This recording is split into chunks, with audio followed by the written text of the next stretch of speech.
I had barely merged onto Highway 71 when Maria called me crying so hard I could hear her struggling to breathe.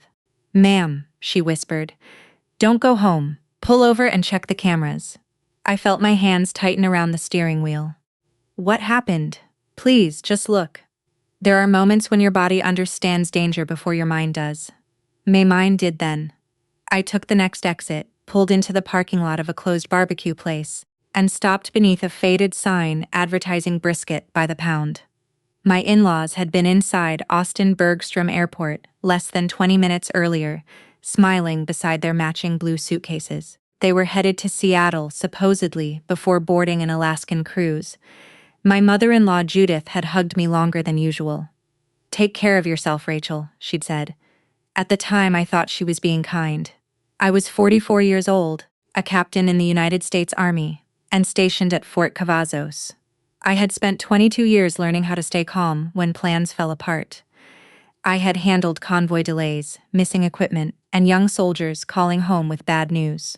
But sitting in that parking lot with my phone in my hand, I felt like I had forgotten how to breathe. I opened the security app. The first camera showed our front porch in Killeen, empty. The second showed the kitchen, nothing. Then I tapped the living room feed. My husband was standing beside the couch with his hands around another woman's waist. Daniel kissed her slowly, comfortably, like this was not the first time. She wore my cream cardigan, the one I kept folded in the hallway closet, because the house was always too cold. A half-empty bottle of wine sat on the coffee table. Daniel had opened the good Cabernet my battalion commander gave me after our last inspection. For several seconds I simply watched. Then the woman laughed and touched his face. Daniel smiled at her in a way I had not seen directed at me in years. My phone slipped against my palm. I caught it before it hit the floorboard. "Maria," I said when I called her back. "Where are you?" "In the laundry room." "What are you doing there?" "I came back for my blood pressure pills." I heard voices. "I thought you came home early." "Can they see you?" "Number. Leave through the garage." "Don't take anything except your purse." She hesitated. "Mrs. Morgan, I'm sorry." "Maria, listen to me. This is not your fault." My voice sounded steady. I was grateful for that, even if the rest of me was not. I saved the video to my phone, then sent a copy to my personal email. Training took over. Preserve the evidence. Confirm the facts. Do not rush into a bad situation. Just as I reached for the ignition, movement appeared on the living room screen. A blue suitcase rolled into view. The same blue suitcase I had watched my mother-in-law take through the airport doors. Then Judith stepped into my living room laughing. For a second, I convinced myself I had to be looking at an old recording. There had to be some explanation. Maybe the airport camera had glitched. Maybe Judith had forgotten something before security and turned back. Maybe I was tired after another long week at Fort Cavazos. Then I noticed the timestamp in the corner. 11:47 a.m. live. I watched Judith set the suitcase beside the couch, while Daniel wrapped an arm around her shoulders. "Well," she said with a grin that was easier than I expected. The woman Daniel had been kissing laughed. "I honestly thought she'd insist on walking you all the way to security." Daniel shrugged. "She never questions family." Bull. My stomach dropped. Not because of the affair anymore. Because all three of them were laughing together. Maria had been right. This wasn't some secret relationship my husband had desperately tried to hide. His parents knew. Maybe they had always known. I forced myself to keep watching instead of reacting. Years in the army had taught me something valuable. Panic makes people careless. Patience lets you see the whole battlefield. Judith looked toward the dining room. "Did Maria leave?" "I think so," Daniel answered. "She cleaned this morning." The other woman frowned. "You're sure she didn't see me?" Daniel waved a dismissive hand. "She's 61. She barely notices anything." I nearly laughed, not because it was funny. Because Maria had probably noticed more about our marriage than I had. I immediately called her again. She answered on the first ring. "I'm driving," she whispered. "Good. I'm so sorry. You don't owe me an apology. I should have told you sooner." "Sooner?" There was silence. Finally, she sighed. "I've seen that woman before." I closed my eyes. "How many times? I don't know exactly." Another pause. "Maybe 6. The number hit me harder than the kiss. 6 visits. Not one mistake. Not one terrible decision. A routine. You never saw anything inappropriate, I asked quietly. No, so why didn't you tell me? I wasn't certain. Mr. Morgan always said she was a client. That sounded exactly like Daniel. Always a reasonable explanation. Always calm. Always convincing, Maria continued. But today what changed? Your mother-in-law hugged her. I didn't answer. There wasn't any introduction, Maria said softly. They already knew each other. That tiny detail somehow hurt more than everything else.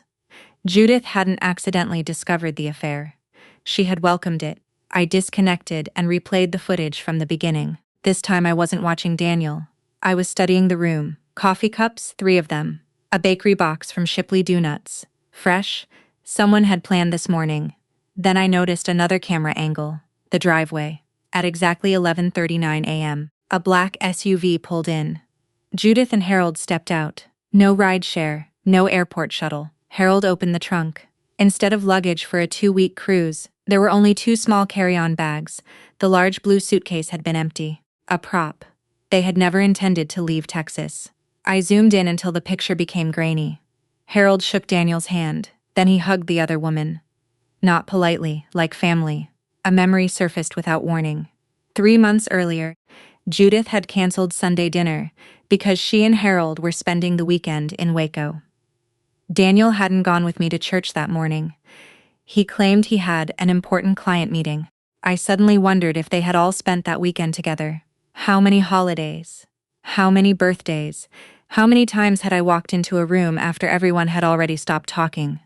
My phone buzzed. A text from Daniel. Hope your drive back is safe. Love you. I stared at the screen for several long seconds. Then I typed back, just left Austin. See you tonight. 3 dots appeared. Sounds good. I looked back at the camera feed. Daniel smiled as he sent the message.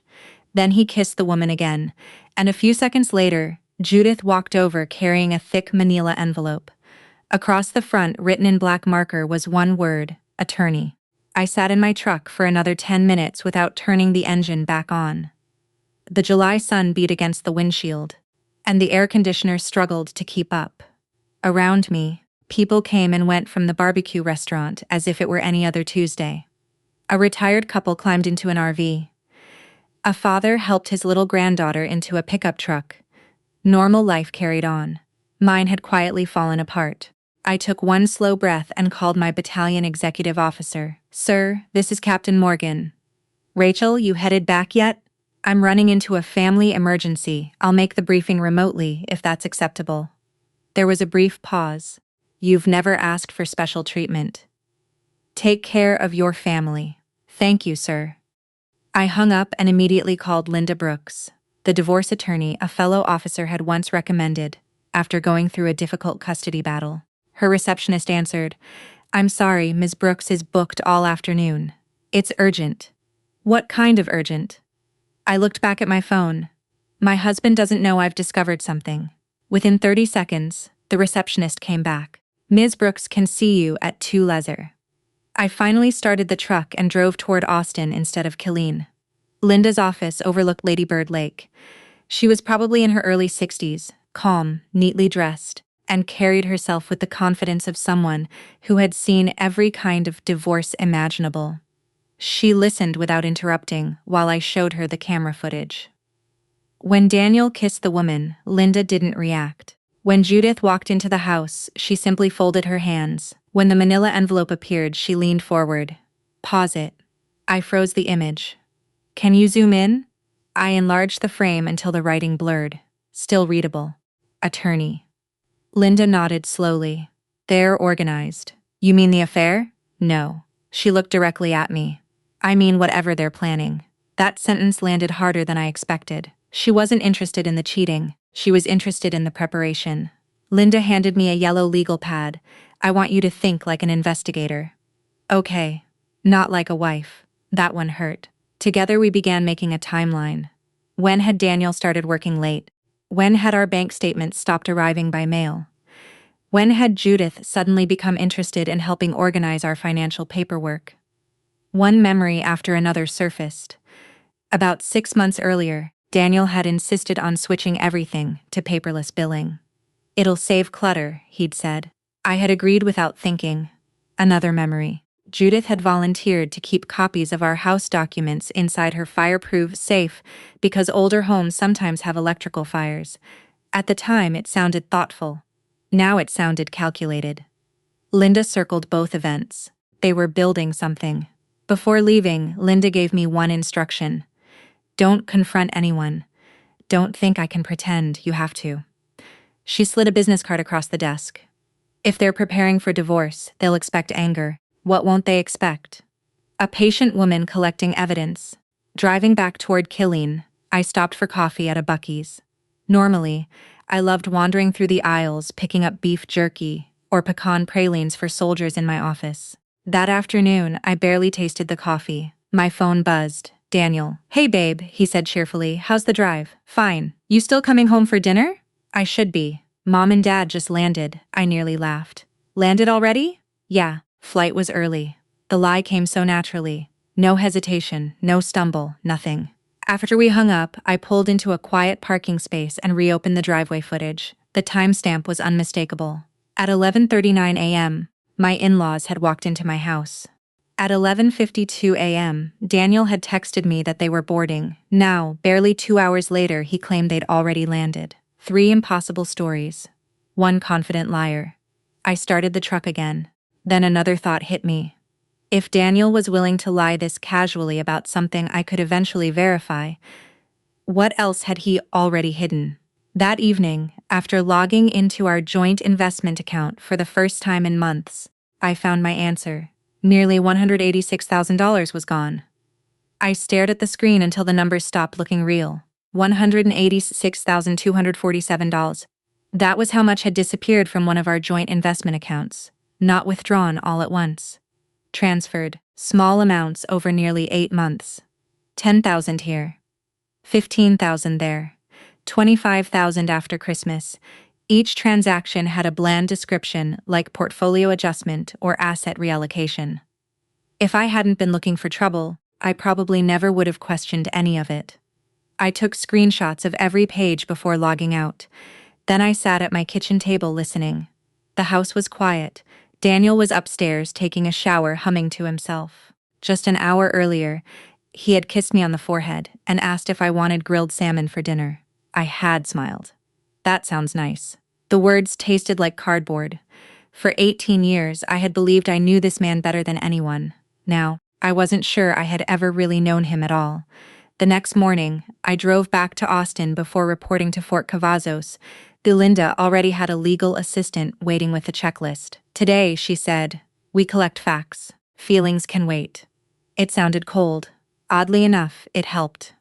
We spent nearly 3 hours going through every account I could remember, checking savings, retirement, brokerage, college savings for our niece, whom we'd promised to help through nursing school. Linda frowned more with each document. Rachel, has your husband always handled the finances? Mostly. And you trusted him? Completely. She nodded without judgment. That's common. Then she turned her computer screen toward me. I searched Bell County property records. 3 properties appeared. Our home, a small rental house, and a lake cabin outside Burnett. I blinked. We don't own a cabin. Linda pointed at the ownership history. No. She paused. But Daniel did. According to the records, he had transferred the cabin to Judith for 6 weeks earlier. $1?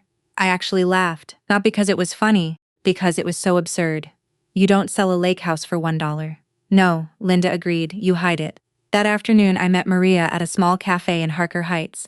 She looked exhausted. I hardly slept. I know the feeling. She wrapped both hands around her coffee cup. I keep wondering if I should have said something months ago. I reached across the table. You told me the moment you knew. I suspected. That's different. She looked down. I've worked for your family for 10 years. No. She looked confused. You've worked for me. Her eyes filled with tears. I couldn't betray you. You didn't. For the first time in 2 days, I felt something besides anger, gratitude. Without Maria, I would still be living inside Daniel's carefully built illusion. Life on base continued as if nothing had changed. The morning formation, staff meetings, equipment readiness reports. One afternoon, a young lieutenant complained because a supply shipment was arriving 2 hours late. Normally, I would have smiled. Instead, I found myself thinking how strange life was. One part of my world was collapsing. The other expected me to discuss fuel inventories and maintenance schedules. Somehow, that routine became comforting. The Army didn't care about my marriage. The Army simply expected me to do my job, and I still could. That Friday evening, Linda called. I have good news and bad news.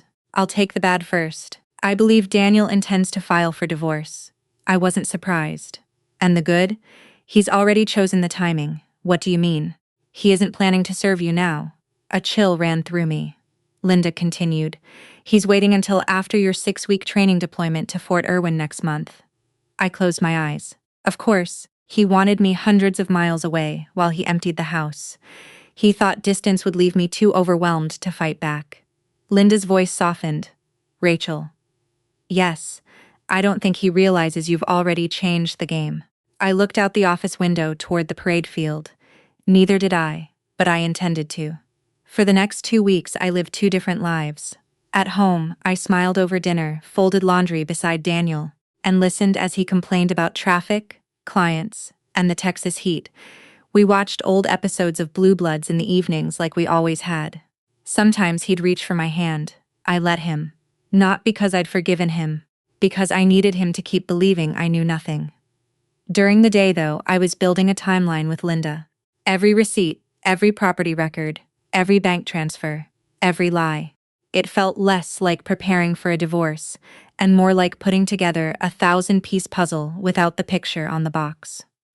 One Thursday afternoon, while I was eating lunch outside headquarters at Fort Cavazos, I think I found what they've really been hiding. I set my sandwich down. Worse than the affair. Much worse. By the time I reached her office, she already had several folders spread across the conference table. She pushed one toward me. Read this. It was a sworn statement Daniel had filed months earlier while refinancing one of his business loans. Halfway down the second page, I found the sentence. My wife is frequently absent due to military obligations and has effectively abandoned the marital relationship. I stared at it. I never abandoned him. I know. I've deployed twice in 18 years. Linda nodded. And both deployments were less than 9 months. I kept reading. Daniel claimed he managed the household alone. He claimed I had chosen the Army over my family. He claimed he expected our marriage to end years ago. None of it was true. My eyes burned. Not because I wanted to cry, because I suddenly realized how long he had been rewriting our story. That evening, I drove to our church in Killeen. Not for a service, just to sit quietly for a few minutes. Pastor Allen happened to walk through the fellowship hall. Rachel. He smiled warmly before noticing my expression. Everything all right? I almost said yes. Instead, I asked a question. Has Daniel ever talked to you about our marriage? His smile faded. A little. What did he say? He hesitated. I probably shouldn't. It's important. Pastor Allen sighed. He told me military life had changed you. I stayed silent. He said you were never home. Another pause. He asked us to pray that you'd find your way back to your family. The words landed harder than I expected. Not because strangers believed them, because people I respected had been quietly praying for a problem that never existed. Daniel hadn't just lied to me, he had lied about me. The next morning, Linda called again. I have something else. I'm almost afraid to ask. You remember the lake cabin? Yes, I found where some of the missing money went. She emailed several documents. Over $140,000 from our investment account had paid for renovations, a new dock, a remodeled kitchen, custom furniture. Every invoice had been issued before ownership quietly transferred to Judith, so I helped pay for a house that isn't even legally ours anymore. Exactly. I leaned back in my chair. For a moment, anger almost got the better of me. I wanted to drive home. I wanted to throw Daniel's clothes into the yard. I wanted to demand answers. Instead, I remembered something an old first sergeant once told me during a field exercise. Never move before you understand the whole battlefield. He wasn't talking about marriage, but the advice still fit. That weekend, Daniel suggested we host a family barbecue after Judith and Harold returned from their vacation. Vacation. The word almost made me laugh. Sounds nice, I said. They've missed you, I'm sure they have. Daniel smiled. You know, Mom says you've been distant lately? I looked him straight in the eyes. Has she? He nodded without the slightest hint of guilt. Then he kissed my forehead and walked into the kitchen. A minute later, my phone buzzed. It was Linda. Just one sentence. "We found someone willing to talk, and it's not who you think." I had no idea that the person about to change everything wasn't Daniel's accountant. It was the woman he'd been risking our marriage for. I expected Daniel's mistress to slam the door in my face. Instead, she answered my phone call with one exhausted sentence. "I've been wondering when you'd find me." Her name was Emily Carter. She was 38, worked as a pharmaceutical sales representative out of Waco, and sounded nothing like the woman I'd imagined over the past few weeks. She sounded tired. Linda had arranged the meeting in her office so neither of us would feel ambushed. When Emily walked in, she looked nervous enough to leave. She stopped a few feet away from me. "I'm sorry. There wasn't a speech. There weren't excuses. Just 2 words." I nodded toward the chair across from me. "Please sit." For several seconds, neither of us spoke. Finally, Emily broke the silence. "I didn't know." I looked at her carefully. "You knew he was married?" "Yes." "Then what didn't you know?" Her eyes filled with tears. "I didn't know he was still your husband." I frowned. "He told me the divorce was finished last winter." I exchanged a quick glance with Linda. Emily reached into her purse and placed several printed emails on the conference table. "He said you refused to sign the paperwork." Another page. "He told me you'd already moved on to the base permanently." Another. "He said you hadn't shared a bedroom in over 3 years." Each lie felt strangely smaller than the last. Not because they didn't matter, because Daniel had been telling so many of them that he could no longer remember which version belonged to which person. Emily looked directly at me. I asked why he still wore his wedding ring. "What did he say?" "He said taking it off would create problems with clients." I couldn't help it. A short laugh escaped me, the first real laugh I'd had in weeks. Emily smiled weakly. "I know how ridiculous that sounds now." "No." I shook my head. "It sounds exactly like something Daniel would say." For the first time that afternoon, the tension eased. Not much, just enough for both of us to breathe. Linda spent the next hour asking careful questions. "When did the relationship begin?" "About 11 months ago." "Did you ever meet Daniel's parents?" Emily nodded. "Several times." My stomach tightened. "How did he introduce you?" She looked embarrassed. "As the woman he'd marry after the divorce." I looked down at the table. There it was, confirmation. Judith and Harold hadn't simply tolerated the affair. They had encouraged it. Emily continued.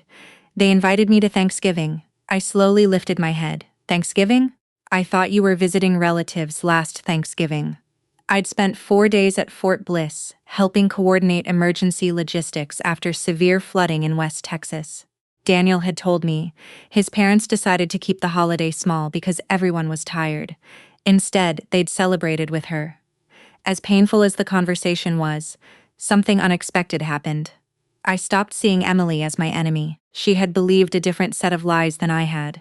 We weren't competing. We had both been manipulated by the same man. Linda finally leaned back. "Emily, would you be willing to testify if this goes to court?" She didn't answer immediately. She stared out the window toward Lady Bird Lake. Then she nodded. "Yes." "Why?" Emily folded her hands. "Because yesterday I found out he proposed to another woman." Linda and I both looked up. Emily gave a bitter little laugh. "I guess neither of us was the only one." For the first time since all this began, Daniel's carefully controlled world showed its first real crack. He hadn't just betrayed one woman. He'd been juggling 3, and none of them knew about the others. As Linda quietly gathered the documents into a folder, she looked at me and said, "Rachel, I've handled divorce cases for 32 years. She paused.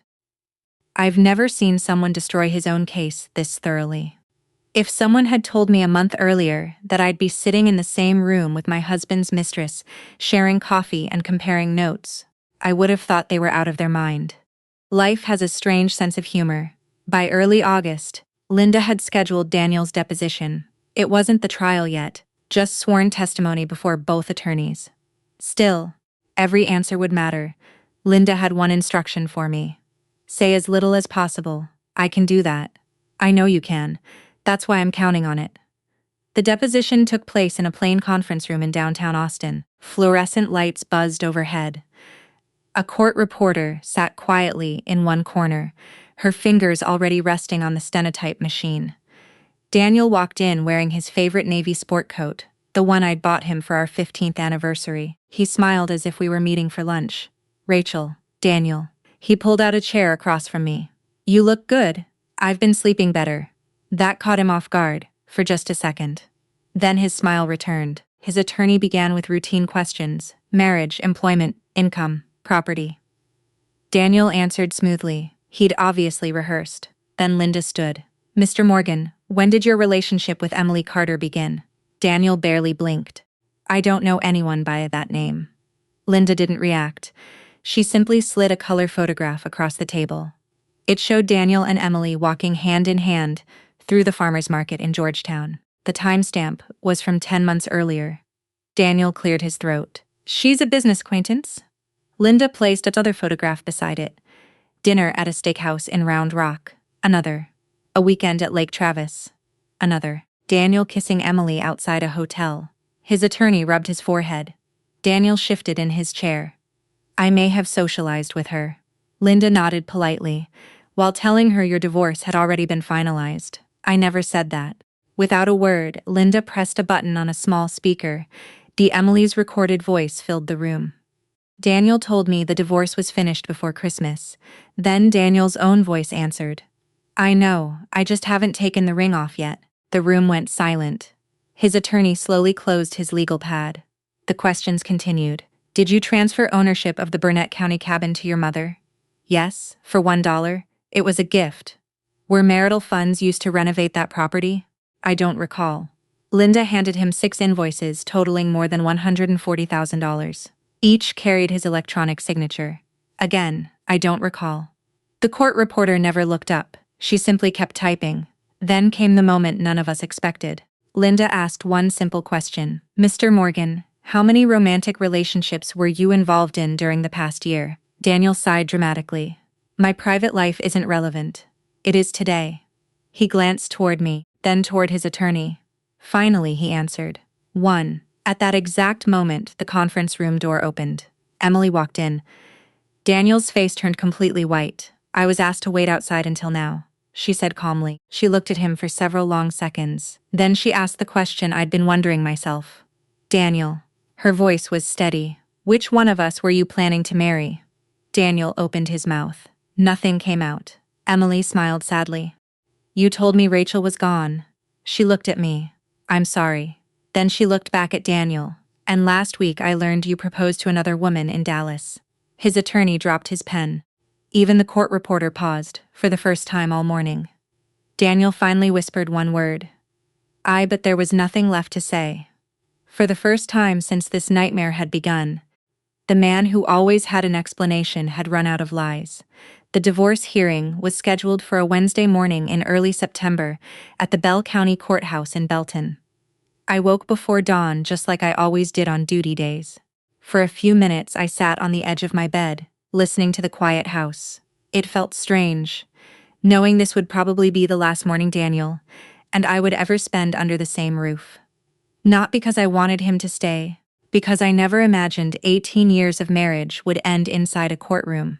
I put on my Army service uniform with the same care I used before promotion ceremonies. Every ribbon, every button, every crease. Not because I wanted to impress anyone, but because that uniform represented something Daniel had spent months trying to destroy my integrity. When Linda met me outside the courthouse, she smiled. "You ready?" "As ready as I'll ever be. You don't have to win every argument today." "I know. You only have to tell the truth." Those words stayed with me all morning. Inside the courtroom, Daniel was already seated beside his attorney. He looked confident, almost relaxed. Judith and Harold sat directly behind him. Judith wouldn't even look at me. Harold managed a brief nod before lowering his eyes. I wondered if he felt ashamed or simply defeated. Judge Eleanor Watkins entered exactly at 9. She had silver hair, reading glasses balanced low on her nose, and the calm voice of someone who had spent decades listening to people explain why none of their bad decisions were really their fault. After several procedural matters, testimony began. Linda called Maria first. Maria looked terrified. She'd never testified in court before. Judge Watkins smiled kindly. Take your time. Maria described returning to the house for her medication. She explained hearing voices, then seeing Daniel kissing another woman. She never exaggerated, she never guessed. She simply answered each question honestly. When Daniel's attorney tried to suggest she'd misunderstood what she'd seen, Maria quietly replied, "I cleaned that house every week for 10 years. She looked directly at him. I know the difference between greeting someone and kissing them. A few people in the courtroom smiled. Even the judge's expression softened for a moment. Next came Emily. She admitted the affair without trying to excuse herself. I made mistakes, she said. I believed a man who lied to both of us. Then Linda introduced dozens of text messages, emails, photographs, financial records. Every piece fit together like pages from the same story. Daniel became noticeably quieter. Finally, Linda requested permission to display the home security footage. The courtroom lights dimmed. The video appeared on a large monitor. Everyone watched silently as Daniel wrapped his arms around Emily inside our living room. Then came another clip. Judith walking inside, smiling, laughing, handing Daniel the envelope labeled attorney. No one spoke. Another clip followed, Harold helping carry boxes from the garage into his truck over several weekends. Then bank records showing property transfers during the same period. The evidence wasn't dramatic, it was methodical, and somehow that made it even more powerful. Daniel finally took the stand. His attorney tried to repair the damage. Mr. Morgan, were these financial decisions made in good faith? Yes. Did you intend to harm your wife? No. Linda stood for cross-examination. Mr. Morgan, she held up his phone records. Would you please explain why you texted Captain Morgan that your parents had safely landed in Seattle? She paused. Well, security footage shows all three of you eating takeout in her dining room. The courtroom became so quiet I could hear the air conditioning. Daniel looked toward his attorney, toward his parents, toward me. For the first time since this began, he had nowhere left to hide. Judge Watkins didn't announce her decision that morning. Instead, she recessed for lunch and told both attorneys she would return at 1:30 with her ruling. Those 2 hours felt longer than the previous 2 months combined. Linda and I walked across the street to a small diner, called the Gin at Nolan Creek. I'd eaten there once after a military ceremony years earlier, but I couldn't remember a thing about the food. The waitress brought sweet tea and asked if we wanted to hear the specials. Linda smiled politely. We're still deciding. As soon as the waitress walked away, she looked at me. How are you holding up? I stared out the window. I thought I'd feel angry. And I mostly feel tired, she nodded. That's more common than you think. For the first time since Maria's phone call, I realized revenge had quietly stopped being my goal. I didn't need Daniel to suffer.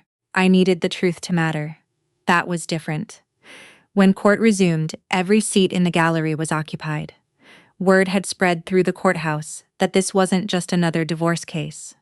Judge Watkins adjusted her glasses and opened a thick folder. I have reviewed the testimony, financial records, electronic communications, and video evidence submitted by both parties. Her voice remained calm. The court finds overwhelming evidence that Mr. Morgan intentionally concealed marital assets, misrepresented financial information, and transferred jointly owned property in anticipation of divorce. Daniel slowly lowered his head. His attorney closed his eyes. Judge Watkins continued.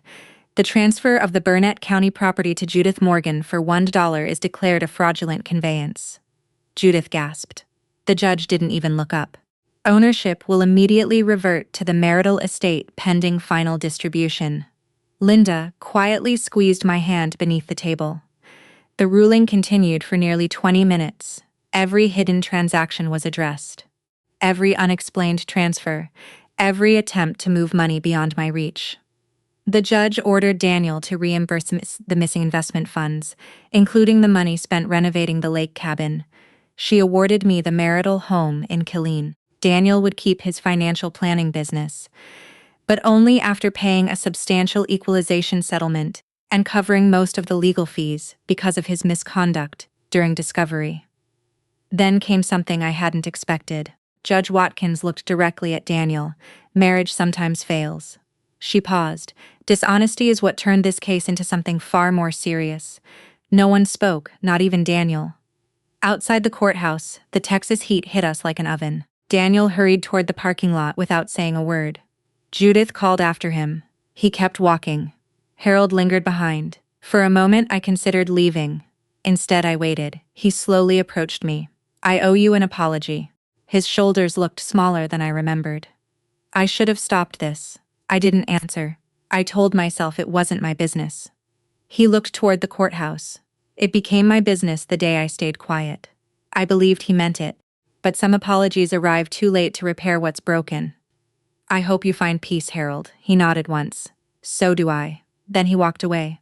Before we reached the parking garage, I stopped. "Linda." She turned. "I'd like to do something." "What is it?" I smiled for the first time in weeks. "I want to pay off Maria's mortgage." Linda laughed. "I had a feeling you'd say something like that." Maria had spent 10 years helping take care of my home. When my world fell apart, she chose courage over comfort. No court order could repay that, but maybe kindness could. As I started my truck, my phone buzzed. It wasn't Daniel. It wasn't Judith. It was a text from Maria. "How did everything go?" I smiled and typed 4 simple words. The truth won today. 6 months later, I found myself driving back to Austin Bergstrom International Airport. The morning looked almost identical to the day everything had changed. The same stretch of Highway 71, the same rolling Texas hills, even the same radio station playing old country songs. Only this time I wasn't rushing anywhere. I was picking up my younger sister Claire, who was flying in from North Carolina for Thanksgiving. As I pulled into the arrivals lane, I realized something that surprised me. My hands weren't shaking anymore. The airport no longer reminded me of betrayal. It reminded me of survival. Life had settled into a new rhythm. I was still serving at Fort Cavazos, though I had recently accepted a promotion that came with more responsibility and a small office overlooking the motor pool. The work kept me busy. The soldiers kept me grounded. Every morning started the same way. Coffee before sunrise, physical training, morning briefing, paperwork that somehow multiplied overnight. It wasn't glamorous, but it was honest. After everything that had happened, honesty felt like a gift. Maria still worked for me. Although if you asked either of us, we'd probably say she was family now. The day after the divorce became final, I surprised her with an envelope. Inside was the paperwork showing her mortgage had been paid in full. She cried before she even finished reading it. "Rachel, you spent 10 years taking care of my home." She shook her head. "I only did what anyone should do." "No," I smiled. "You did what many people are afraid to do. You told the truth." She hugged me so tightly I thought we might both fall over. To this day, she still insists on bringing homemade tamales every Christmas Eve. I still pretend to argue about it. She still ignores me. Some traditions are worth keeping. As for Daniel, I stopped checking on his life. Not because I forgave him, because I no longer needed to know. I heard bits and pieces through mutual friends. His financial planning business lost several longtime clients after the divorce became public. The lake cabin was sold. He moved into a small apartment outside Temple. Whether he found happiness after that, I honestly don't know. And for the first time in a long while, I realized I didn't care. That wasn't bitterness. It was freedom. One Saturday each month, I began volunteering with a support group for military spouses going through divorce. I never stood at the front of the room, pretending to have all the answers. I simply told my story. Sometimes we'd laugh. Sometimes we'd cry. Sometimes we'd sit in comfortable silence, because everyone understood without needing any words. One afternoon, a woman about my age stayed behind after the meeting. She quietly asked, "How did you stop wanting revenge?" I thought about that for a moment. I didn't. She looked confused. "I just realized revenge wasn't what I really wanted." "What did you want?" "The truth." I smiled. And once the truth had a chance to speak for itself, I didn't have to carry the anger anymore. She nodded slowly. I think she understood. As I watched Claire walk out of the terminal with her suitcase, she waved both arms like she always had since we were kids. I laughed and waved back. Life wasn't perfect, it never would be, but it was peaceful. Looking back, I understand something I couldn't see that day in the parking lot, when Maria told me to check the cameras. The video didn't destroy my life.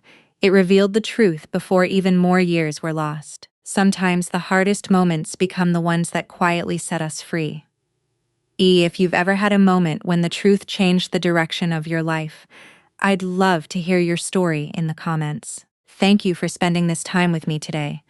Until next time, take good care of yourself and never underestimate the quiet strength that comes from choosing honesty over anger. The end.